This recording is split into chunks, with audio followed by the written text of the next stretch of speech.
नमस्कार मित्रांनो, welcome to S class education. आजच्या व्हिडिओमध्ये आपण पाहणार आहोत इयत्ता 10वी बोर्ड परीक्षेसाठी संस्कृत विषयाची तयारी कशी करायची आहे आणि जर तुम्ही आतापासून अभ्यास करायला सुरुवात करणार असाल तर नेमकं कशावरती फोकस केलं पाहिजे हे सगळं आपण आजच्या व्हिडिओमध्ये पाहणार आहोत। सगळ्यात पहिल्यांदा हा जो व्हिडिओ आहे हा संपूर्ण संस्कृतसाठी आहे, ज्यांना 80 मार्कांचं संस्कृत आहे यांच्यासाठी आहे। सो तुम्हाला माहिती असेल की आपला जो पहिला विभाग आहे तो आहे सुगम संस्कृतम, जो की सगळ्यात इझी आहे आणि याच्यामध्ये तुम्हाला आउट ऑफ मार्क्स मिळतात। एकतर सगळ्यात पहिली गोष्ट म्हणजे संस्कृतमध्ये सगळ्यांनाच आउट ऑफ मार्क्स मिळू शकतात जर तुम्ही प्रॉपर वेने अभ्यास केला तर, कारण संस्कृतमध्ये मार्क्स कुठेतरी मध्ये कट कमी केले जातात। कारण मराठीमध्ये सरळ निबंध जरी आपण लिहिला तरी पण त्याच्यामध्ये खूप साऱ्या मिस्टेक झाल्या तर मार्क्स कापले जातात, पण संस्कृतमध्ये तुम्हाला थोडंसंच लिहायचं आहे। सो तुम्ही थोडंसं जर परफेक्टली लिहिलं, दंडक बरोबर वापरलं आहे, बरोबर शब्द लिहिलेले आहेत, ज्या ठिकाणी हलंतम पाहिजे त्या ठिकाणी हलंतम लिहिलं आहे, तर तुम्हाला आउट ऑफ मार्क्स वगैरे पण मिळू शकतात। सो सगळ्यात पहिला जो प्रश्न येतो तर तो असतो चित्रम दृष्ट्वा नामानी लिखत। या ठिकाणी तुम्हाला यातलेच 5 चित्र येतात, बाहेरचं काहीच येत नाही। सो तुम्ही जर एक 5 ते 6 दिवस जरी कंटिन्युअसली हे पाठ करण्याचा प्रयत्न केलात की ह्याला आपण संदंश म्हणतो, याला आपण योजनी म्हणतो, सो एक सलग 5 ते 6 दिवस जरी पाठ करण्याचा प्रयत्न केलात तरी पण आरामात हे पाठ होतं आणि तुम्हाला आरामात या ठिकाणी 4 मार्क मिळतात। एक चित्र तसंही ऑप्शनला आहे, सो तुम्हाला कोणतेही 4 सोडवायचे आहेत आणि उपयुक्त वस्तूंमधलं एक येणार, वस्त्रांमधलं एक येणार, खाद्यपदार्थ हा मधलं एक येणार, क्रिया हा मधले 1-2 येऊ शकतात। सो असं करून एकूण 5 जे आहेत त्याची चित्र तुम्हाला दिली जाणार, ठीक आहे। आफ्टर दॅट नेक्स्ट आहे संख्या हा अक्षरही अथवा अंकही लिखत। सो तुम्हाला या ठिकाणी संख्या या ठिकाणी म्हणजे 9वीच्या पुस्तकामध्ये, ॲक्च्युली इथे नाही आहेत, 9वीच्या पुस्तकामध्ये तुम्हाला ना पहिल्या दुसऱ्या पानावरतीच संख्या आणि अक्षरं पाहायला मिळतात, एक द्वि जे काही असेल ते। सो असं शतम म्हणजे 100पर्यंत तुम्हाला पाहायला मिळतं। तर मग तुम्हाला इथे प्रश्न कसे येतात तर पान क्रमांक 7वरती आहे का, म्हणजे यांनी ते सांगितले पान क्रमांक 7, तर आपण 7वरती जाऊन बघूया। नाही ते कुठे दिलंच नाही आहे, पण इट्स ओके, चलो। बट बेसिकली तुम्हाला जे 9वीचं पुस्तक आहे त्याच्यामध्ये सगळं आहे आणि त्या पुस्तकाची ते जे पेज आहे त्या पेजचा फोटो किंवा स्क्रीनशॉट मी तुम्हाला टेलिग्रामवरती सेंड करेन, सो प्लीज तो चेकआउट करा। तर त्याच्यामध्ये तुम्हाला प्रश्न कसे येतात, एका ठिकाणी 11 असेल, एका ठिकाणी तुम्हाला लिहून दिलं असेल एकविंशतिही आणि तुम्हाला त्याचं अंकांमध्ये कन्वर्ट करायचं आहे, याला तुम्हाला अक्षरांमध्ये कन्वर्ट करायचं आहे, याला पण तुम्हाला अक्षरांमध्ये कन्वर्ट करायचं आहे। असं करून तुम्हाला तिघांपैकी कोणतेही 2 सॉल्व करायचे आहेत। सो इथे आउट ऑफ मार्क्स मिळवणं खूप इझी आहे। फक्त एवढंच लक्षात ठेवायचं की जेव्हा तुम्ही एखादा शब्द लिहिणार तेव्हा त्या शब्दाच्या शेवटी असं दंडक द्यायचं आहे। तुम्ही एकविंशतिही लिहिताय दंडक द्या, शतम लिहिताय दंडक द्या, तुम्ही इथल्या कुणाचंही नाव जरी लिहिलं, कुठल्याही चित्राचं नाव जरी लिहिलं तरी पण तुम्हाला दंडक द्यायचं आहे। सपोज तुम्ही चिनोती लिहिलं तर दंडक द्यायचं आहे, ठीक आहे। सो हे पण तुम्ही काही प्रेझेंटेशनच्या टिप्स लक्षात ठेवू शकता। त्याच्यानंतर नेक्स्ट आहे समयस्तंभ मेलनम कुरुत। आता याच्यामध्ये तुम्हाला खूप सारे समय पाहायला मिळतात, तर तुम्हाला प्रश्न कसा येतो, एका ठिकाणी तुम्हाला 5 वाजून 10 मिनटं असं दिलं जातं आणि या ठिकाणी तुम्हाला मग सार्ध पंचवादनम, पंचाधिक पंचवादनम, दशाधिक पंचवादनम दिलं जाईल। तर तुम्हाला जे या कॉलममधलं प्रॉपर असेल ते तुम्हाला तुमच्या उत्तरपत्रिकेमध्ये लिहायचं आहे। उत्तरपत्रिकेमध्ये लिहिताना 5 वाजून 10 मिनटं एका कॉलममध्ये आणि दशाधिक पंचवादनम एका कॉलममध्ये, 5 वाजून 30 मिनटं एका कॉलममध्ये, सार्ध पंचवादनम एका कॉलममध्ये, ठीक आहे। सो असं करत तुम्हाला आन्सर लिहायचं आहे।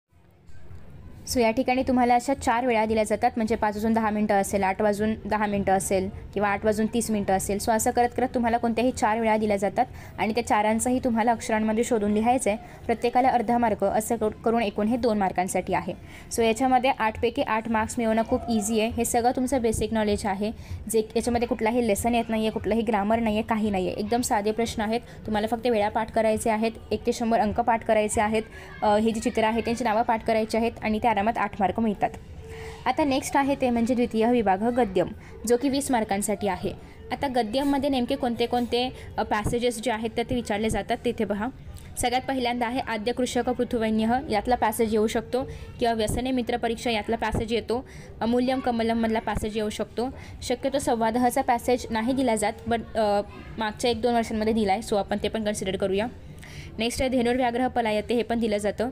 संस्कृत नाट्यस्तबक हे तुम्हाला सरळार्थ लेखनासाठी आहे, सो याचा पॅसेज ह्याच्यामध्ये नाही विचारला जात। त्याच्यामुळे संस्कृतचा अभ्यास करताना आधी जाणून घ्या की तुम्हाला काय कुठे विचारलं जातं, कारण खूप सारे लेसन्स आहेत। तुम्ही प्रत्येक लेसन एकाच सेम ह्याच्यामध्ये पाठ किंवा लक्षात नाही ठेवू शकत, तुम्हाला प्रत्येकाचं वेगवेगळं लक्ष ठेवावं लागतं। फॉर एक्झाम्पल सरळार्थ असेल तर याचा सरळार्थ तुम्हाला माहितीच असला पाहिजे, याचं ग्रामर माहिती नसेल किंवा याच्यामध्ये काय कुठले अव्यय आहेत काही माहिती नसेल तरी पण चालेल, पण तुम्हाला याचं भाषांतर माहिती असलं पाहिजे।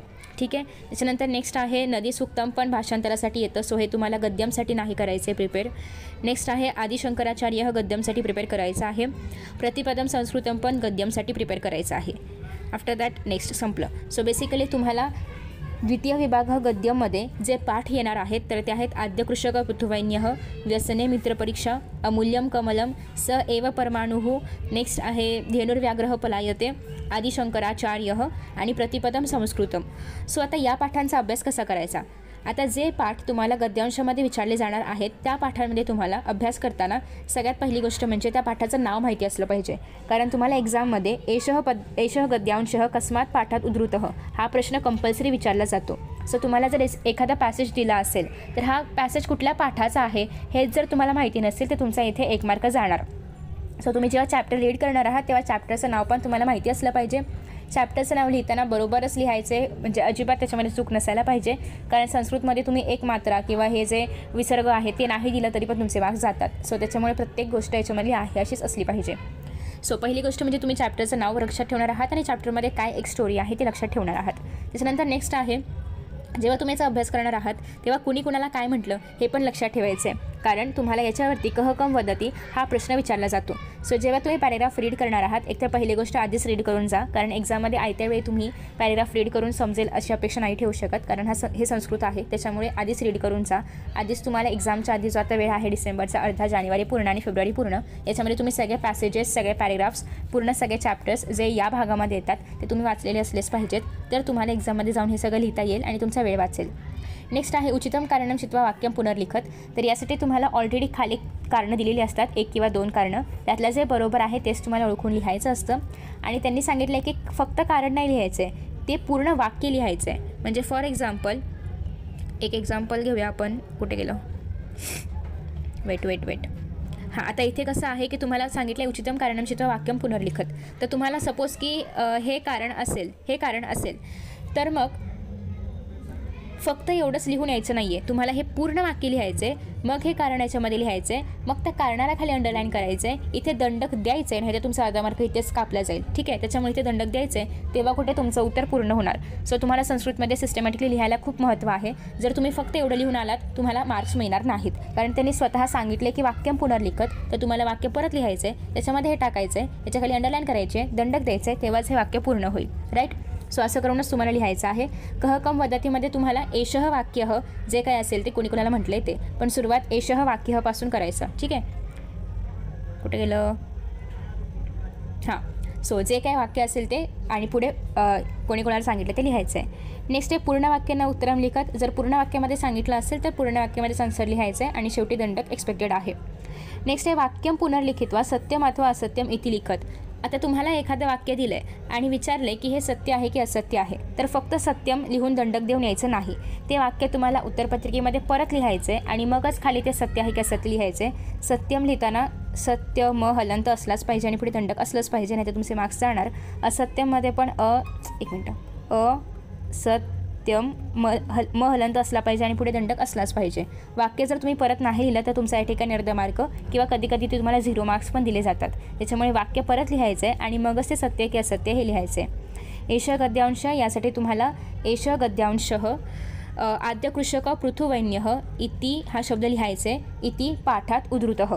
जर तुम्ही इति नाही लिहिलं तर तुम्हाला याची पंचमी करावी लागेल, जे की करणं शक्य नाही आहे कारण त्याच्यामध्ये ग्रॅमॅटिकल मिस्टेक्स होऊ शकतात. त्यापेक्षा बेस्ट आहे एषः गद्यांशः, त्या पाठाचं नाव लिहायचं, याला असे छान सिंगल इन्व्हर्टेड कॉमा टाका आणि इति हे शब्द लिहावाच लागेल तुम्हाला. इति पाठात उद्धृतः.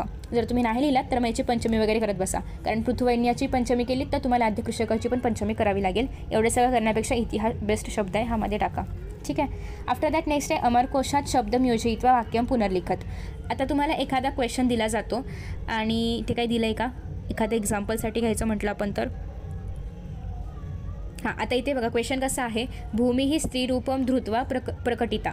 आता या भूमीच्या खाली अंडरलाईन केलं आहे, म्हणजे आपल्याला भूमीच्या ऐवजी अमरकोशामधला सिमिलर अर्थ असणारा शब्द ओळखायचा आणि लिहायचा आहे. असं जेव्हा दिलं जाईल तुम्हाला, जेव्हा अमरकोशामधला शब्द लिहायचा आहे तर तो अमरकोशामधलाच असला पाहिजे. तुम्ही मन आणि धरती वगैरे कुठलाही लिहू शकत नाही. हां, जर तो अमरकोशामध्ये असेल तर तुम्ही लिहू शकता, पण इथे धरती शब्दच नाही आहे. सो तुम्ही मनाने शब्द नाही लिहू शकत. अमरकोशामधलं सांगितलं आहे तर अमरकोशामधला शब्द लिहायचा. अर्थात तुम्हाला एक्झाममध्ये अमरकोश प्रोव्हाइड नाही केलं जाणार. सो बेस्ट आहे की तुम्ही राजा हा मेन शब्द आणि यासाठी अमरकोशामधला एखादा शब्द पाठ करून ठेवा. म्हणजे राजा आलं तर नृपः लिहायचं, किंवा भूपः आलं तर तुम्हाला माहिती आहे ना राजा आहे, तर मग नृपः किंवा राजा कुठलंही चालेल. मग त्याच सिमिलरली भूमीसाठी कुठला तरी एक शब्द पाठ करून ठेवा. पृथ्वी किंवा पृथ्वी इझी आहे. तुम्हाला जर कुठलं इतर इझी वाटत असेल तुम्ही ते पण लक्षात ठेवू शकता. कृषकसाठी कर्षकः इझी आहे, कृषिकः इझी आहे, कृषीवलः जे पण तुम्हाला हवं असेल ते. म्हणजे हे ब्ल्यूवाले सगळे पाठ करायचे आहेत आणि त्यासाठी हे पण पाठ करायचं आहे. याचा अजून एक बेनिफिट आहे, जेव्हा तुम्हाला समानार्थी शब्द लिहायला विचारलं जातं तेव्हा तुम्ही अगेन हेच सेम शब्द पण लिहू शकता, कारण अमरकोशामधले जे शब्द आहेत ते समानार्थी शब्दच आहेत. तो समानार्थीसाठी पण उपयोगी पडेल आणि अमरकोशात पाहून लिहा असं जेव्हा असेल तेव्हा पण तुम्हाला हे उपयोगी पडेल. ठीक आहे. सो आणि तुम्ही इतर प्रश्न नाही लिहू शकत आणि शक्यतो तुम्हाला अंडरलाईन प्रथमा विभक्तीमधले जे शब्द आहेत त्यालाच दिली जाते, जेणेकरून तुम्ही आहे असं इथला जो शब्द आहे तर तो आहे असं वापरू शकता. फॉर एक्झाम्पल तुम्हाला राजाचा खाली अंडरलाईन केलेलं असेल तर तुम्ही नृपः डिरेक्टली वापरू शकता. तुम्हाला विभक्ती वगैरे बदलायची गरज नाही पडणार. सपोज की आता या ठिकाणी भूपालः नाव आहे. भूपालः म्हणजे काय आहे, अगेन राजाच आहे ना. हां, सो तर तुम्ही या ठिकाणी अगेन परत एकदा सिमिलर वर्ड जो आहे तो यूज करू शकता. त्याच्यानंतर नेक्स्ट आहे शब्दज्ञानम. अगेन शब्दज्ञानम याच पॅसेजवरती असणार आहे, जो पॅसेज तुम्हाला दिला जाईल एक्झाममध्ये. सो इथे पण तुम्हाला कोणतेही 2 प्रश्न सोडवायचे आहेत. तुम्ही इथे पाहिलं तर इथे पण तुम्हाला कुठलेही 4, आता हे प्रश्नांचे प्रकार आहेत, यातले पण कुठलेही 4च तुम्हाला पेपरमध्ये येणार आणि त्या 4पैकी तुम्हाला कुठलेही 3 सोडवायचे आहेत. राईट. सिमिलरली याच्यामध्ये पण कुठलेही 3च तुम्हाला एक्झाममध्ये येणार आणि त्या 3मधले पण 2च तुम्हाला सॉल्व करायचे असतात. आता इथे सांगितलं आहे की 2 धातुसाधित अव्यय शोधून लिहायचं आहे. मग त्वांत म्हणजे काय, त्याच्या एंडिंगला त्वा आहे अशांना आपण म्हणतो त्वांत. ठीक आहे. जसं की या ठिकाणी नाथवा आहे तर हे आलं त्वांत, शेवटी त्वा आहे. राईट. सो असे 2 तुम्हाला शोधून लिहायचे आहेत. किंवा ल्यबंत असेल तर तुम्हाला 2 ल्यबंत शोधून लिहायचे आहेत. तुमंत असेल ज्याच्या शेवटी तुम येतं असं ते, त्याला आपण म्हणतो तुमंत. म्हणजे जे पण शेवटी तुम येत असेल, शेवटी त्वा येत असेल त्याला आपण त्वांत तुमंत असं म्हणणार. तर ते शब्द शोधून तुम्हाला लिहायचे असतात. आता इथे तुम्हाला स्पष्ट सांगितलं जाणार की तुम्हाला त्वांत शोधायचं आहे की ल्यबंत शोधायचं आहे की तुमंत शोधायचं आहे, तेच आणि 2च शोधायला येतात. ते शब्द शोधून तुम्ही लिहायचे. आफ्टर दॅट नेक्स्ट आहे, किंवा असं पण येतं की प्रथमा विभक्त्यंत पदे चित्वा लिखत, किंवा द्वितीय विभक्तीची पदे ओळखून लिहा, तृतीयाची पदे ओळखून लिहा. तर तुम्हाला ते पण याच्यातून शोधता आलं पाहिजे. त्याच्यानंतर नेक्स्ट आहे प्रश्न निर्माणम कुरुत. आता प्रश्न निर्माणम कुरुत असं जेव्हा येईल तेव्हा एक्सपेक्टेड आहे की तुम्हाला प्रश्नाखाली, म्हणजे कोणाचा प्रश्न बनवायचा आहे त्याच्या खाली अंडरलाईन दिलं जातं. म्हणजे आता इथे आहे प्रयाग क्षेत्रे पृथु राजस्य राजधानी असेल. मग आता इथे प्रयाग क्षेत्राच्या खाली अंडरलाईन आहे, तर प्रयाग क्षेत्रेसाठी तुम्हाला प्रश्न बनवायचा आहे. सो हे करताना तुम्हाला आधी हे माहिती पाहिजे की प्रयाग क्षेत्रे कुठल्या विभक्तीमध्ये आहे. मग तुम्हाला कहचं जे की आपलं टेबल होतं क काचं, तर त्याच्यामधला त्या विभक्तीचा जो काही शब्द आहे तो घ्यायचा आहे, इथे लिहायचं आहे, त्या शब्दाच्या खाली अंडरलाईन करायचं आहे आणि प्रश्न निर्माणम आहे त्याच्यामुळे शेवटी क्वेश्चन मार्क द्यायचं आहे. बऱ्याचदा आपण हे द्यायला विसरतो आणि मग इथे किती पण बरोबर लिहिलं तरी पण तुम्हाला 0 मार्क्स मिळतात. ठीक आहे. एकच प्रश्न येतो प्रश्न निर्माणम कुरुतचा आणि तुम्हाला हा प्रॉपरली लिहायचा आहे. जो कुठला शब्द तुम्ही घ्याल इथे प्रश्नार्थक त्याला खाली अंडरलाईन केलेलं असलं पाहिजे. नेक्स्ट आहे विशेषणम विशेष्यम मेलनम कुरुत. आता तुम्हाला विशेषणम विशेष्य शोधून लिहा, किंवा 2 कॉलम्समध्ये दिलं असेल त्याचं प्रॉपरली मेलम करून लिहा, किंवा हे ए हे बीचं विशेषण असेल तर सीचं काय ते ओळखून लिहा. सो असे प्रश्न तुम्हाला याच्यामध्ये विचारले जातात. सो मग यासाठी तुम्हाला कसा अभ्यास करायचा आहे, तर जेव्हा तुम्हाला माहिती असेल की विशेषण विशेष्यमध्ये दोघांची विभक्ती सेम असते. आता याच्यामध्ये बघा दोघांची विभक्ती सेम आहेत, कारण हे विशेषण आणि विशेषणची जोडी आहे. ठीक आहे. सो अशा पद्धतीने दोघांचे जे विभक्ती असणार आहे दोघांची, तर ती सेम असते. सो त्याच्या आधारे पण तुम्ही हे फाइंड आउट करू शकता. त्याच्यानंतर नेक्स्ट आहे संधिही. संधिहीमध्ये पण अगेन पूर्वपद म्हणजे पहिलं पद, उत्तरपद म्हणजे दुसरं पद लिहा, किंवा एक शब्द दिला असेल त्याचा विग्रह करून लिहा, किंवा एची संधी बी आहे तर सीची संधी काय असं चतुर्थ पद ओळखून लिहा. असे प्रश्न तुम्हाला याच्यामध्ये येतात. सो या क्वेश्चनचा अभ्यास कसा करायचा आहे, तुमच्याकडे जर डायजेस्ट किंवा टार्गेट जे काही असेल तर त्याच्यामध्ये जे असे मोठे मोठे शब्द आहेत त्यांची संधी करून दिलेली असते, तर तुम्ही ते रेफर केलं तरी पण बेस्ट आहे. त्याच्या व्यतिरिक्त काहीच येत नाही बाहेरचं. सो त्याच्यामुळे तेच फॉलो करा. नेक्स्ट आहे लकारम लिखत. लकार म्हणजे काय, काळ लिहायचं, टेन्स लिहायचं आहे. सो तुम्हाला टेन्स लिहिण्यासाठी कोणतंही एखादं वाक्य दिलं जातं. फॉर एक्झाम्पल हे वाक्य दिलं आहे, ठीक आहे. तुम्हाला परत वाक्य लिहायची गरज नाही आहे. आता याच्यामध्ये यांनी अधोरेखितच नाही केलं आहे, बट इथे अधोरेखित असलं पाहिजे होतं कुरूला. सो कुरूला अधोरेखित करून दिलं जाईल आणि विचारलं जाईल की याचा लकार कुठला आहे. मग जो काही लकार आहे तो फक्त तुम्हाला लिहायचा आहे, वाक्य वगैरे लिहायची गरज नाही आहे. इथे अधोरेखित तुम्हाला करून दिलं जाणार, ठीक आहे. नेक्स्ट आहे पृथक्करणम. आता पृथक्करणममध्ये काय येऊ शकतं, तर एखादा तुम्हाला असा वेब डायग्राम दिला जाऊ शकतो पूर्ण करण्यासाठी, आणि या वेब डायग्रामची उत्तरं त्या पॅसेजमध्येच असणार, एक्स्ट्रा काहीच नसतं. सो तुम्हाला याच्यामध्ये हे भरण्यासाठी येऊ शकतं. भरण्यासाठी आलं तर तुम्हाला हे ड्रॉ करायचं आहे, पेनाने ड्रॉ करायचं आहे, आणि आधी पेन्सिलने करा, पेनाने करा, कसं पण करा, पण अल्टिमेटली पेनानेच ड्रॉ केलेलं असलं पाहिजे शेवटी. आणि तुम्हाला याच्यामध्ये प्रत्येक ठिकाणी आन्सर लिहायला अर्धा मार्क मिळणार. ओके, जर 2च बॉक्स असतील तर 1 मार्काचे असणार, 4 असतील तर अर्ध्या मार्काचे असणार. हे झालं पहिलं रेखाचित्रवालं.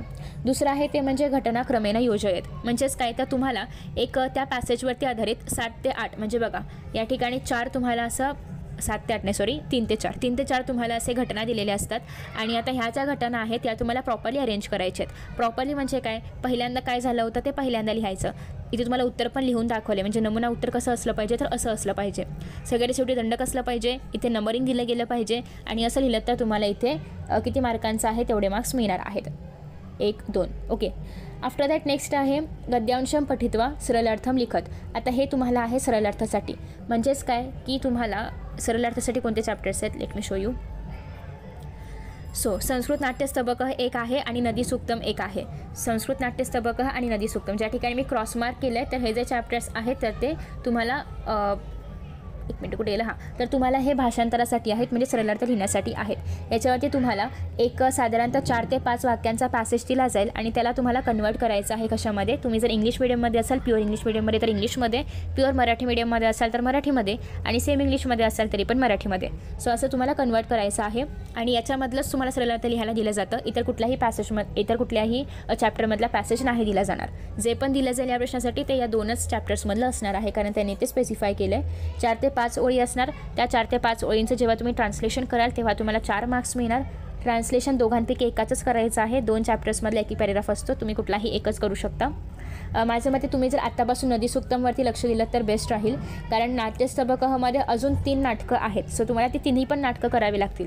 सो त्यापेक्षा बेस्ट आहे एकच नदी सूक्तम करा, कारण दोघांचं पण पॅरेग्राफ तुम्हाला दिलं जाणार आणि कुठलंही एकाचं भाषांतर करायचं आहे.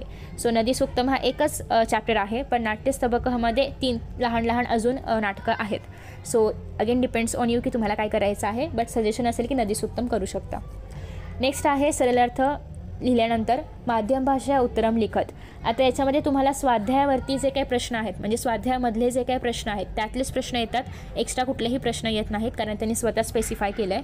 आता फॉर एक्झाम्पल इथे बघा हे काही प्रश्न आहेत, ठीक आहे. सो आता इथे जे काही स्वाध्यायामधले प्रश्न आहेत तेच तुम्हाला इथे एक्झाममध्ये विचारले जाणार आहेत, प्रत्येक चॅप्टरचे, फक्त याच नाही, प्रत्येक चॅप्टरचे स्वाध्यायामधले जे काही प्रश्न आहेत तेच येणार. आणि जेव्हा तुम्ही यांचा आन्सर लिहिणार तेव्हा एक फ्लो आहे, तुम्हाला आधी प्रस्तावना लिहायची आहे, मग मध्ये जे काही विचारले प्रश्न त्याचं उत्तर, आणि खाली कन्क्ल्युजन. याच पॅटर्नमध्ये तुम्हाला आन्सर लिहायचं आहे. दोघांपैकी एकाचंच उत्तर लिहायचं आहे, ते पण लँग्वेज पाहून ठेवा, तुम्ही इंग्लिश मिडियमला आहात की मराठी मिडियमला आहात, जे कुठल्या मिडियमला असेल त्यानुसार लिहायचं आहे. आणि हे 2 मार्कांसाठी आहे, कोणता पण एकाच प्रश्नाचा आन्सर तुम्हाला अटेम्प्ट करायचं आहे. आफ्टर दॅट नेक्स्ट आहे तृतीय विभाग. हां, आणि याच्यामध्ये तुम्हाला संस्कृत नाट्यस्तबकम किंवा नदी सूक्तम याच्यामधले पण प्रश्न येऊ शकतात, कारण ते काही स्पेसिफाय नाही केले की प्रश्न कशामधले येणार. त्या पुस्तकामध्ये जेवढे सगळे पाठ आहेत किंवा धडे आहेत त्या सगळ्यांमधले प्रश्न इथे येऊ शकतात. नेक्स्ट आहे तृतीय विभाग पद्यम. आता पद्यममध्ये कोणते कोणते पद्य आहेत हे प्लीज तुम्ही तुमच्या पुस्तकामध्ये लिहून ठेवा किंवा मेन्शन करून ठेवा. आता पद्यममध्ये काय येणार आहे ते आपण या पेनने बघूया. एक तर पहिली गोष्ट सुक्तीसुद्धा हे पद्यामध्ये येणार आहे. हे तुम्हाला पाठ करायचं आहे. पाठ का करायचं आहे तर तुम्हाला त्याच्यावरती प्रश्न विचारले जातात, पंक्ती पूर्ण करा अशा ह्याच्यामध्ये, म्हणजे तुम्हाला सुरुवात दिली जाईल, शेवट दिलं जाईल, मधलं तुम्हाला लिहायचं असतं. तर यासाठी आहे युग्ममाला. नेक्स्ट आहे सुक्तीसुद्धा, तर हे तुम्हाला त्याच प्रश्नांमध्ये विचारलं जातं, त्याच्यामुळे तुम्हाला हे पाठ करावं लागेल. युग्ममाला इथे आहे.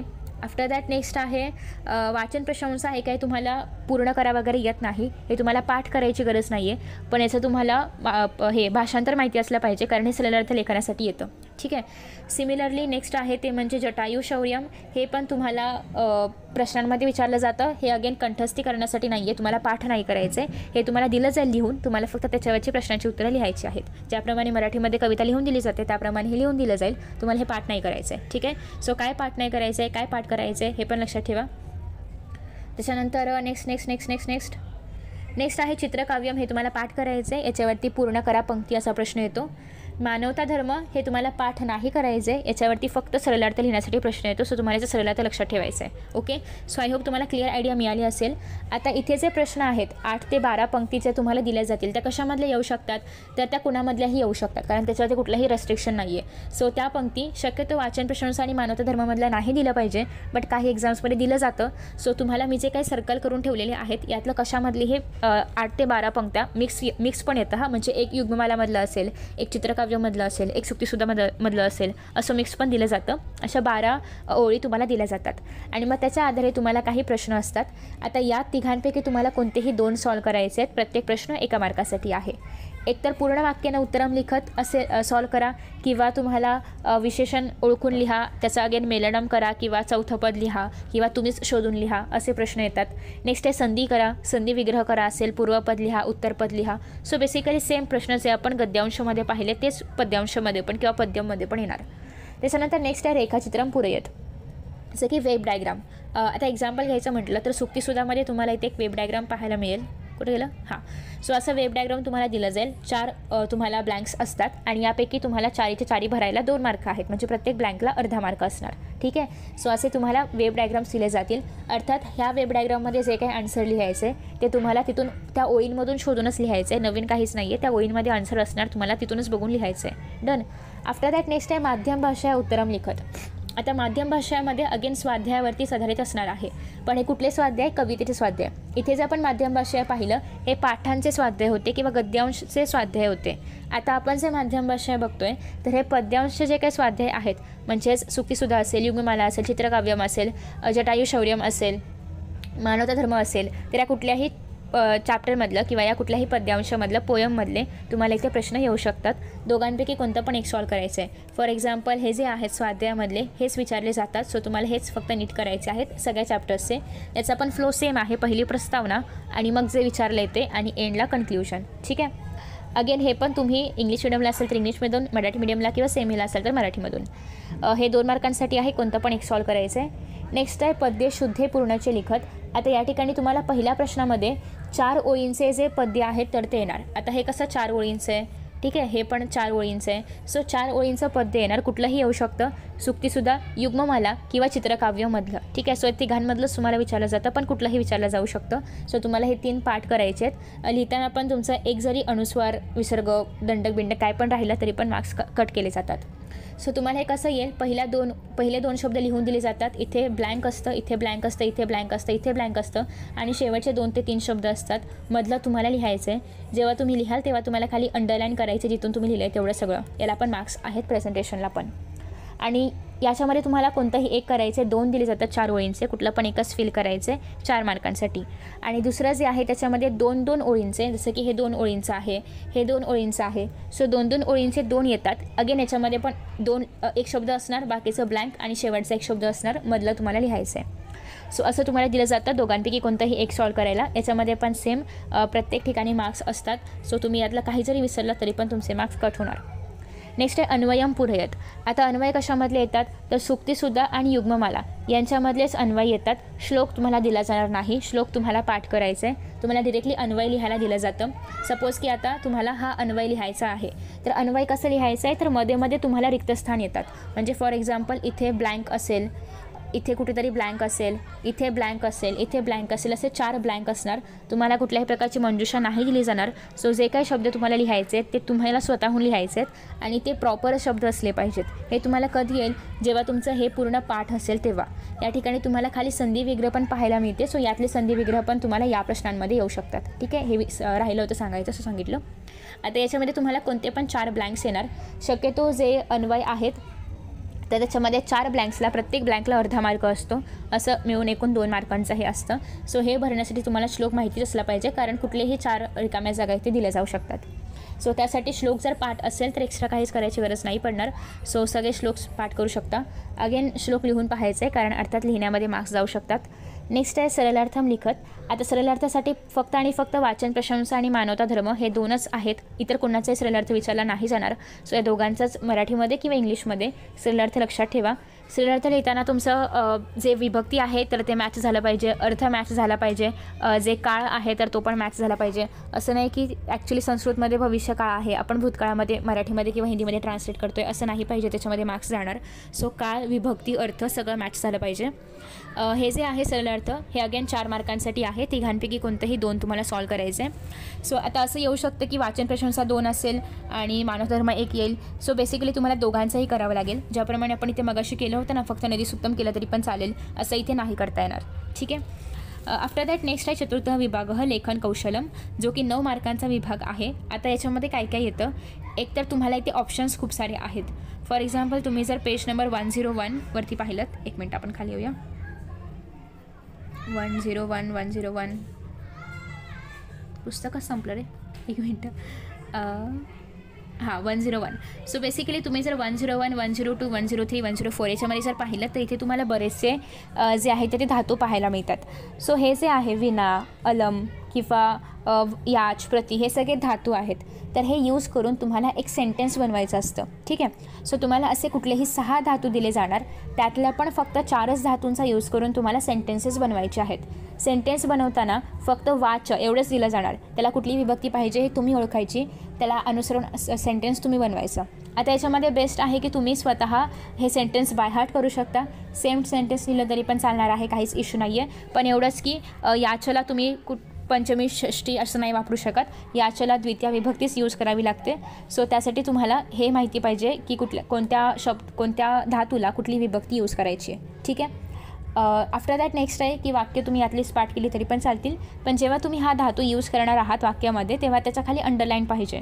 फॉर एक्झाम्पल आता इथे याचं हे तुम्हाला क्वेश्चनमध्ये दिलं होतं. सो याच्या खाली अंडरलाईन पाहिजे. इथे नृपच्या खाली केलं आहे, त्यांना कर्म दाखवायचं आहे म्हणून, पण आपल्याला ते नाही दाखवायचं आहे, आपल्याला तो धातू दाखवायचा आहे. सो आपण याच्या खाली अंडरलाईन करणार. सपोज अलम दिलं असेल तर अलमच्या खाली अंडरलाईन करणार. ठीक आहे. सो हे तुम्हाला करायचं आहे. 6 पैकी कुठलेही 4. सो माझ्यामध्ये तुम्ही हाच क्वेश्चन अटेम्प्ट करावा, किंवा जर तुम्हाला संस्कृतचं मराठीमध्ये किंवा इंग्लिशमध्ये तुम्हाला मराठी किंवा इंग्लिशचं संस्कृतमध्ये अनुवाद करता येत असेल तर तुम्ही ते ट्राय करू शकता. सो संस्कृतमध्ये तुम्हाला अनुवाद करायचा आहे. हे करताना प्रॉपर वर्ड्स यूज केले पाहिजेत. दुसरी गोष्ट, ग्रामर प्रॉपर असलं पाहिजे, काळ सेम असला पाहिजे, विभक्ती पण सेमच राहिलं पाहिजे, अर्थ पण सेम राहिला पाहिजे. याच्यामध्ये कुठले शब्द येतात तर जे शब्द 8वीपासून 10वीपर्यंत तुम्ही संस्कृतमध्ये शिकलाय तेच वस्तूंची नावं येणार, तोच काळ पण तुम्हाला येणार, किंवा तेच प्लेसेस, ठिकाणं वगैरे पण तीच येणार जे तुम्ही शिकलेली आहात. नवीन कुठलंच ठिकाण याच्यामध्ये नाही विचारलं जाणार. सो हे पण कम्पॅरेटिव्हली इझी आहे, पण हे लिहायला जास्त वेळ लागतो कारण तुम्हाला संस्कृत शब्द आठवले पाहिजेत. सो जर तुमची वोकॅब्युलरी स्ट्रॉंग नाही आहे तर बेस्ट आहे की तुम्ही वाक्य पाठ करा आणि जे वाक्य किंवा जे धातू येईल त्याचं वाक्य लिहा. याच्यामध्ये पण तुम्हाला 6 पैकी 4च अनुवाद करायचा आहे. आफ्टर दॅट नेक्स्ट आहे तुम्हाला निबंध लिहायचं आहे. एक तर निबंध लिहा किंवा चित्रवर्णन करा. सो जे तुम्हाला इझी वाटेल ते करू शकता. निबंधामध्ये पण विषय आहेत आणि याच विषयावरचे निबंध येतात. त्यात पण तुम्हाला 3 असतात, 3 पैकी एकच लिहायचं आहे. सो तुम्हाला बेस्ट आहे की 5च ओळी फक्त लिहायचं असतं. एक्स्ट्रा पण लिहू शकता, पण मिनिमम 5 ओळी लिहायच्या असतात 5 मार्कांसाठी. सो प्रत्येक ओळीला 1 मार्क वगैरे असतो. शुकचा सेम निबंध तुम्ही लिहिलात तरी पण काहीच फरक पडणार नाही आहे. निबंधामध्ये सुभाषित असेल तर बेस्ट आहे, नसेल तर तुमचे मार्क्स कट नाही केले जात. पण जर सुभाषित चुकीच लिहिलं तर मात्र मार्क्स कट होऊ शकतात. सो बेस्ट आहे तुम्हाला जर सुभाषित येत आहे तरच लिहा, नसेल येत तर स्किप करा. मी सगळे निबंध अपलोड केलेत, चेकआउट करू शकता. ते आहे असं लिहिले तरी पण तुम्हाला फुल मार्क्स मिळतील. त्याच्यानंतर नेक्स्ट आहे, जर तुम्हाला निबंध नसेल करायचं हे तुम्हाला घरूनच पाठ करून जावं लागेल. निबंध आयत्या वेळेस तुम्ही विचार करून लिहिण्यात वेळ जाऊ शकतो. सो बेस्ट आहे हे निबंध पाठ करा, सगळे पाठ करा. एखादा ऑप्शनला ठेवू शकता, पण कुठले 3 येतील हे तुम्हाला माहिती नाही आहे, आणि नाहीतर जे तुम्ही 3 ऑप्शनला टाकाल तेच 3 येतील. सो त्यापेक्षा बेस्ट आहे सगळे पाठ करण्याचा प्रयत्न करा. जास्त नाही आहेत, 5-5च ओळी आहेत. 4-5 दिवस वाचले तरी पण आरामात लक्षात राहील. जर तुम्ही सुभाषित लक्षात राहत नसेल तर स्किप केलं तरी पण चालेल. नेक्स्ट आहे चित्रवर्णनम. चित्रवर्णनमध्ये पण तुम्हाला दिलं आहे, इथे जे दिलेलं आहे यातलंच दिलं जातं, एक्स्ट्रा कुठलंच बाहेरचं काही विचारलं जात नाही. सो यात जे चित्रवर्णनम दिलं आहे हेच क्लिअरली पाठ करून ठेवा जर तुम्ही चित्रवर्णन करणार असाल तर. अगेन 5 ते 6 ओळी लिहिणं एक्सपेक्टेड आहे. पण चित्रवर्णनामध्ये तुम्हाला मंजुषा दिली जाते. सो या मंजुषामधले सगळे शब्द त्या वाक्यांमध्ये आले पाहिजेत. ठीक आहे, अशी कंडिशन आहे. निबंधामध्ये असं काही नाही आहे, पण चित्रवर्णनामध्ये आहे. जे तुम्हाला शब्द इथे दिसतात त्यातले मॅक्सिमम शब्द तुम्ही कवर केले असले पाहिजेत. सो आफ्टर दॅट नेक्स्ट आहे पंचमम विभाग. याच्यामध्ये आहे भाषा अभ्यास पूर्ण ग्रामरचा हा विभाग आहे. याच्यामध्ये पहिला आहे नामतालिका. नामतालिका कुठले येणार, फक्त 10वीचे का, तर नाही. 8वीपासून 10वीपर्यंत जे काही नामतालिका झालेत त्यापैकी कुठलीही नामतालिका येऊ शकते. फॉर एक्झाम्पल तुम्हाला 8वीला देव होतं, सो देवचं पण टेबल येऊ शकतो. 10वीला तुम्हाला भगवत वगैरे आहे तर याचे पण टेबल्स येऊ शकतात. सो कुठलेही टेबल्स नामतालिकेमध्ये तुम्हाला विचारले जाऊ शकतात. आत्मन आहे, जन्मन आहे, राजन आहे, नामन आहे, जे आधी देव वगैरे झालं होतं तर ते सगळे टेबल्स तुम्हाला विचारले जातात. याच्यामध्ये तुम्हाला ना असे बॉक्सेस दिले जातात आणि 6 ब्लँक असतात. ठीक आहे, 6 रिकाम्या जागा असतात, त्यातल्या कुठल्याही 4 तुम्हाला भरायच्या असतात. शक्यतो 6च्या 6 भरण्याचा प्रयत्न करा, कारण कधी कधी लिहिताना वगैरे मिस्टेक्स होऊ शकतात. सो मार्क्स जाऊ नयेत यासाठी. आणि प्रत्येक ब्लँकला अर्धा असं एकूण 2 मार्कांचा हा प्रश्न आहे. नेक्स्ट आहे सर्वनाम तालिका. 10वीच्या पुस्तकामध्ये सर्वनाम तालिकेचे एवढे काही चार्ट्स नाही आहेत. सो जे काही सर्वनाम तालिकेमध्ये प्रश्न येतील ते 8वी आणि 9वीमध्येच येणार. सो तुम्हाला ते बुक्स पण लागतील, किंवा नसेल तर PDF डाउनलोड करू शकता, किंवा मी तुम्हाला टेलिग्रामवरती सेंड करणार आहे, टेलिग्राम ग्रुप जॉईन करू शकता. सिमिलरली याच्यामध्ये पण 6 ब्लँक्स येणार, त्यामधले कुठले पण 4 ब्लँक्स तुम्हाला सॉल्व करायचे आहेत. क्रियापद तालिकेमध्ये अगेन क्रियापद तालिका तुम्हाला 1, 4, 6 आणि 10 या गणामधले असं आणि कृत यामधलंच येणार, एक्स्ट्रा काहीच येणार नाही. 2, 5, 7 या गणांमधलं करायला जाऊ नका, कारण तुम्हाला ते सिलेबसमध्ये नाही आहे. सो 1, 4, 6, 10 गणांमधलंच आहे. तुम्हाला कसं कळणार की हे कुठलं गण आहे, तर वरती लिहिलेलं असतं कुठल्या गणामधलं आहे, तर तेच टेबल्स फक्त तुम्हाला पाठ करायचे आहेत. अगेन हे पण 8वी, 9वी आणि 10वी तिन्ही स्टँडर्डमधले येऊ शकतात. सो याच्यामध्ये पण 6 ब्लँक्स आहेत, 4 तुम्हाला सॉल्व करायचे आहेत आणि प्रत्येक ब्लँक अर्ध्या मार्काला. नेक्स्ट याच्यामध्ये कुठलाही लकार दिला जाऊ शकतो. लट लकार, लंग लकार, लोट लकार, विधिलिंग लकार, कुठलाही लकार दिला जाऊ शकतो. असं नाही की फक्त प्रेझेंट टेन्समधलंच येणार, लट लकारामधलं येणार, कुठलाही लकार येऊ शकतो. ते तुम्हाला सॉल्व करायचे. लकारचं जे प्रकार आहे, म्हणजे कुठला लकार आहे ते तुम्हाला दिलेलं असतं. सो तुम्ही त्याच्या आधारे ओळखून लिहू शकता. नेक्स्ट आहे धातुसाधित विशेषण तालिका पुरयत. हे पेज नंबर 78वरती जे आहे त्याच्या आधारेच तुम्हाला सॉल्व करायचं आहे. Page number 78. हां, सो या ठिकाणी तुम्हाला पाहायला मिळते. तर इथे कसं असतं की या तिघांपैकी ना कुठलं पण एकच येतं, तिन्ही पण येत नाहीत. तुम्ही पण कुठलं पण एकच लिहायचं आहे. सो पण हे आणि हे मात्र पूर्ण लिहायचं असतं. आता याच्यामध्ये सपोज की या पहिल्या 3 बॉक्सेस तुम्हाला एक्झाममध्ये आहेत, तर इथे कुठेतरी ब्लँक असेल, इथे ब्लँक असेल, इथे ब्लँक असेल, इथे ब्लँक आहे, इथे ब्लँक आहे, असे एकूण 6 ब्लँक दिले जातात. आणि हे 6 ब्लँकपैकी कोणतेही 4 तुम्हाला फिल करायचे असतात, आणि ते आहे 2 मार्कांसाठी, अर्धा मार्क प्रत्येक ब्लँकला. सो त्यासाठी तुम्हाला हा पूर्ण चार्ट करायचा आहे. हे फक्त 10वीलाच आहे, हे 8वी 9वीला नव्हतं. सो या प्रश्नासाठी फक्त एवढाच चार्ट तुम्हाला लक्षात ठेवायचा आहे. या तिघांपैकी कोणतंही एक लक्षात ठेवलं तरी पण चालेल, पण ॲटलिस्ट हे तुम्हाला लिहायच्या वेळेस. पण सपोज की तुम्ही न्याचं नेयह लक्षात ठेवलं आहे आणि तिथे ज्ञातव्य दिलं आहे, तर तुम्हाला हे लक्षात राहिलं पाहिजे की हे इथे ज्ञातह लिहायचं आहे. ठीक आहे, तुम्ही लिहिताना या तिघांपैकी कोणतंही लिहू शकता, पण ॲटलिस्ट तुम्हाला हे तिघं कशाला बिलॉंग करतात हे माहिती पाहिजे. नेक्स्ट आहे निर्दिष्ट हा कृतीही कुरुत. आता याच्यामध्ये तुम्ही पाहिलं तर हा पूर्ण प्रश्न जो आहे याच्यामध्ये फक्त 4थ्यामध्ये ग्रामर आहे.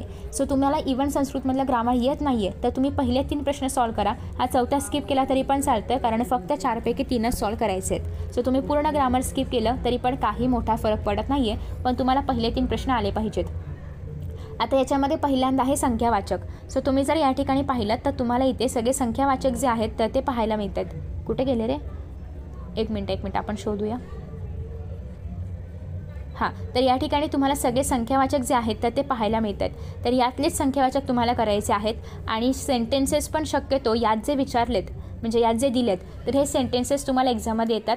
जास्त काही बाहेरचं येत नाही, कारण तसं पण ऑप्शनला आहे. 5पैकी तुम्हाला कोणतेही 3 सोडवायचे आहे, तर ॲटलिस्ट 3 तरी पुस्तकामधलेच दिले जातात. 2 एक्स्ट्रा बाहेरचे येऊ शकतात, पण त्याच्यामुळे तुम्हाला एवढं जरी तुम्ही केलं तरी पण इथे आरामात तुम्हाला 3पैकी 3 मार्क मिळतात.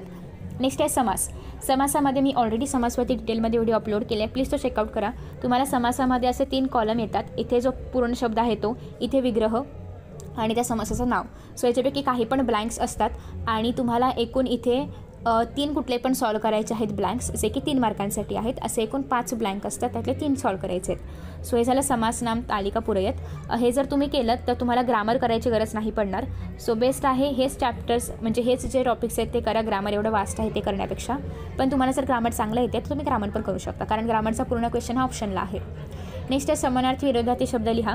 अगेन समानार्थी विरोधार्थीसाठी जे अभ्यासपत्रम आहे त्यातलेच फक्त समानार्थी विरोधार्थी केले तरी पण चालतील, कारण एक्झामला मोस्टली त्यातलेच विचारले जातात. एखादं अभ्यासपत्रम, हा एक्झाम्पलसाठी बघा, हे अभ्यासपत्रम आहे. इथे तुम्हाला समास विग्रह दिला आहे, तर समास विग्रह पण मोस्टली यातलंच येतं. आणि कुठे गेलं याच्यामध्ये नाही दिलं का, सर्वनाम तालिका पण यातलं करू शकता. एक मिनटं आपण शोधूया. सो जे विरुद्धार्थी शब्द किंवा समानार्थी शब्द आहेत ते तुम्ही एक्सरसाइजमधले केले तरी पण चालतील, किंवा जे अभ्यासपत्रामधले आहेत ते केले तरी पण चालतील. हे चार्ट्स पण करायचे आहेत, किंवा तुम्हाला टार्गेटमध्ये किंवा मास्टर कीमध्ये जे एक्स्ट्राचे समानार्थी विरुद्धार्थी पाहायला मिळतात ते केले तरी पण चालणार आहेत. ठीक आहे. अरे कुठे गेले समानार्थी विरुद्धार्थी शब्द, एक मिनटं.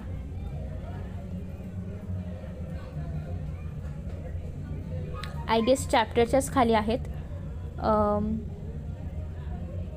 ॲक्च्युली मला आता भेटत नाही आहे, बट चॅप्टरच्या खाली एक्सरसाइजमधले जे काही आहेत किंवा जे काही अभ्यासपत्रामधले आहेत, हाय बघा इथेच समोरच आहेत. सो बेसिकली हे जे समानार्थी विरुद्धार्थी शब्द आहेत एवढे केले तरी पण चालतील. ठीक आहे. याच्यापेक्षा एक्स्ट्रा नाही केले तरी पण चालेल. प्रत्येक चॅप्टरच्या एक्सरसाइजमधले जे काही प्रश्न आहेत समानार्थी विरुद्धार्थीशी तेवढे केले तरी पण चालतील. अगेन इथे पण तुम्हाला ऑप्शन आहे 5 पैकी कोणतेही 3च सॉल्व करायचे आहेत. सो तुम्ही 3 करू शकता. अजून याच्यामध्ये तुम्हाला ट्रिकी क्वेश्चन पण असं बनू शकतं की तुम्हाला कधी 3 समानार्थी असतात, कधी 3 विरुद्धार्थी असतात, उरलेले 2 समानार्थी विरुद्धार्थी असतात. सो तुम्ही फक्त समानार्थी केले तरी पण हा प्रश्न सॉल्व्ह होऊ शकतो. विरुद्धार्थी तुम्ही ऑप्शनला टाकू शकता. नेक्स्ट आहे ग्रामरमधले प्रश्न करणार असाल तर 5 पैकी कोणतेही 3 करायचे आहेत. यातले काय इझी आहेत तर ते आहेत निजंतम कुरुत इझी आहे, याच्यावरती व्हिडिओ अपलोड केला आहे. त्वम स्थाने भवानी योजयेत पण इझी आहे, आणि त्वांत निष्कासयेत हे पण इझी आहे. बाकी तुम्हाला जर येत असेल कर्मणी कर्तरी प्रयोग तर करू शकता, अदरवाईज स्किप केला तरी पण चालेल. समनिष्कासयेत पण स्किप करू शकता. वचनम लकारम परिवर्तयत हे पण स्किप करू शकता. सो हे 3 इझी टॉपिक्स आहेत. जर तुम्हाला ग्रामर करायचंच असेल तर या तिघांचं करा, कारण कोणतेही 3 सॉल्व करायचे आहेत. आफ्टर दॅट नेक्स्ट आहे अपठित गद्यम. अगेन याच्यामध्ये काय येईल आपण नाही सांगू शकत, पण गद्यांश इझी असतो, तुम्हाला पटकन समजेल असा असतो. साधारणतः 80 शब्दांचा असतो. याच्यामध्ये पण अगेन सेम प्रश्न, या 6 पैकी कुठलेही 4 तुम्हाला सॉल्व करायचे असतात. तेच आहे पूर्ण वाक्यामध्ये उत्तर लिहा. प्रातिपदिकम लिखत म्हणजे काय, मूळ शब्द लिहा. ठीक आहे. मूळ शब्द तुम्हाला ऑलरेडी 8वीपासून 10वीपर्यंत जे टेबल्स आहेत त्याच्यावरतीच आधारित हा प्रश्न असतो. 2 विचारले जातात अर्ध्या मार्कासाठी. वाक्य पुनर्लिखित वा सत्यम असत्यम वाक्य परत लिहून करायचं आहे. एक वाक्य तुम्हाला दिलं जाईल आणि त्याचं तुम्हाला तुमच्या मदर टंगमध्ये कन्वर्जन करायचं आहे, ट्रान्सलेट करायचं आहे मराठी किंवा हिंदी इंग्लिश जे काय असेल त्याच्यामध्ये. मदर टंग म्हणजे जे तुमचं मीडियम आहे आन्सर लिहिण्याचं तर त्याच्यामध्ये. नेक्स्ट आहे विभक्त्यांत पद्यम लिखत किंवा त्वांत लेभंत्य अव्यय ओळखून लिहा असे प्रश्न याच्यामध्ये येतात. कारक परिचयम कुरुतमध्ये तुम्हाला ते कर्म आहे की कर्ता आहे ते ओळखून लिहायचं असतं. हे पण पूर्ण याचा सिलेबस जो आहे तर तो 8वी-9वीचाच आहे. नेक्स्ट आहे अपठित पद्यांश. याच्यामध्ये तुम्हाला पूर्ण वाक्याने उत्तरात दोघांपैकी कोणतंही एक सॉल्व करायचं आहे. विरुद्धार्थी शब्द लिहा, समानार्थी शब्द लिहा. हे तुम्हाला त्या पॅसेज किंवा त्या पद्यांशमधलंच असणार आहे. सो एक्स्ट्रा काही करायची गरज नाही आहे. आणि शक्यतो तुम्हाला अमरकोशामध्ये जे शब्द झालेत त्यातले शब्द याच्यामध्ये येतात. त्याच्यानंतर नेक्स्ट आहे दुसरा पद्यांश असणार आहे तो जालरेखाचित्रम पुरयत यासाठी असणार आहे. सो तुम्हाला 2 पद्यांश दिले जातात, दोन्ही पण वेगवेगळे असणार आहेत. दुसऱ्या पद्यांशावरती दुसरे कुठलेच प्रश्न नाही येणार, फक्त तुम्हाला एखादं वेब डायग्राम दिलं जाईल आणि ते पूर्ण करा. फॉर एक्झाम्पल असं एखादं वेब डायग्राम दिलं जाईल आणि ते पूर्ण करा असं येऊ शकतं. सो अशा पद्धतीने पूर्ण पेपर आहे 80 मार्कांचा. कसा अभ्यास करायचा आणि काय आता केलं पाहिजे हे मी सगळं तुम्हाला सांगितलेलं आहे. होप सो तुम्हाला हा व्हिडिओ आवडला असेल. आणि जे शाळेकडून 20 मार्क मिळतात त्यासाठी तुमचे जे काही क्रायटेरिया आहेत तर पहिलं आहे ते म्हणजे तुमची ओरल एक्झाम होते. तुम्हाला कुठलेही 5 वाक्य किंवा 10 शब्द सर किंवा मॅम ऐकवतील आणि तुम्हाला ते ऐकून प्रॉपरली लिहायचं आहे. सो हे असणार आहे 5 मार्कांसाठी. एकतर ते 5 वाक्य तुम्हाला ऐकवू शकतात किंवा 10 शब्द, डिपेंड्स त्यांच्यावरती. नेक्स्ट आहे ते म्हणजे भाषण कौशल्यम हे 5 गुणांसाठी आहे. तर याच्यामध्ये तुम्ही 2 व्यक्तींमध्ये संवाद वगैरे दिला जाऊ शकतो 5 मार्कांसाठी. ते तुम्ही बोलणार आहात किंवा एखादं स्पीच तुम्ही देऊ शकता. हे डिपेंड्स की तुमच्या टीचरला कसं हवं आहे त्याच्यावरती. सो हे झालं 10 मार्कांची मौखिक परीक्षा. 10 मार्कांचं स्वाध्याय असतं. याच्यामध्ये तुम्हाला अभ्यासपत्रम 1 किंवा 2 वरती प्रश्न विचारले जातात आणि हे 5 मार्कांमध्ये कन्वर्ट केलं जातं. आणि दुसऱ्या 5 मार्कांसाठी अभ्यासपत्रम 3-4 वरचे प्रश्न येतात. सो असं मिळून लेखी 10 मार्कांची आहे, मौखिक 10 मार्कांची आहे म्हणजे ओरल 10 मार्कांचं आहे. असं एकूण 20 मार्कांचं इंटरनल आहे आणि 80 मार्कांची written exam. So I hope तुम्हाला हे सगळं कळलं असेल. हे सगळं तुमचं शाळेमध्ये करून घेतलं जातं 20 मार्कांचा अभ्यास. सो याचं टेन्शन घ्यायची गरज नाही आहे, फक्त तुम्हाला लेखी मात्र स्वतःला करावं लागेल. So thank you so much for watching this video. Bye. See you in the next video. संस्कृतचा पूर्ण सिलेबस अपलोड केला आहे. सो इफ यू वॉन्ट तुम्ही चेकआउट करू शकता. निबंधाच्या लिंक्स तुम्हाला खाली कमेंट बॉक्समध्ये पिन केलेल्या पाहायला मिळतील. Thank you so much and bye.